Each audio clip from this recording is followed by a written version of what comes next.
नमस्कार मंडळी, श्री स्वामी समर्थ. तर आज आपण काय हार्वेस्ट करतोय बघा. आता हे किचन गार्डनचा रस्ता आहे माझ्या. तर आपण त्या दिवशी मी व्हिडिओ तुम्हाला अपलोड केला होता. टोमॅटो, काही फळभाज्या लावल्या होत्या आपण, मिरचीची काही रोपं लावलेली. आता बघा, हे लिलीचं झाड आहे, हे कढीपत्ता आहे. किती छान गार्डन करता येतं बघा.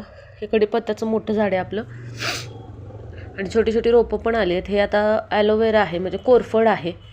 थोडंसं असंच पुढं आलात तर ते लिंबाच्या बियांपासून हे लिंबाची रोपं लावली आहेत. हे घेवड्याची आहेत. आता बघा, हे पेरूचं पण झाड आहे इकडे. असंच आपण सरळ घराच्या बाजूला आम्ही थोडी माती टाकून छान असं गार्डन बनवलेलं आहे. असं सरळ आपण गेलात तर बघा, इकडे अजून एक छोटंसं आंब्याचं झाड आहे. चिक्कूची 2 झाडं आहेत आपली.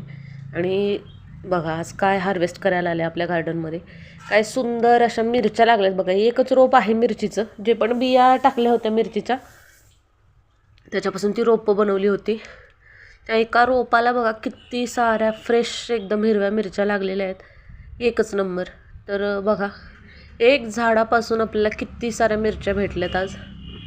तर अशा प्रकारे सर्व मिरच्या आता मी आज हार्वेस्ट करून घेणार आहे, काढून घेणार आहे.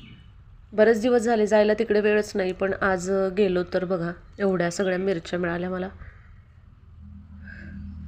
बघा, हिरवीगार मिरची आहे, एकदम तिखट.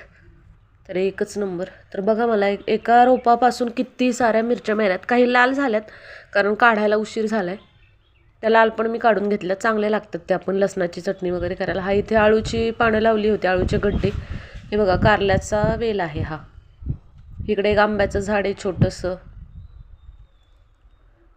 आणि हे आपलं परत मिरचीचं रोप. एकच नंबर.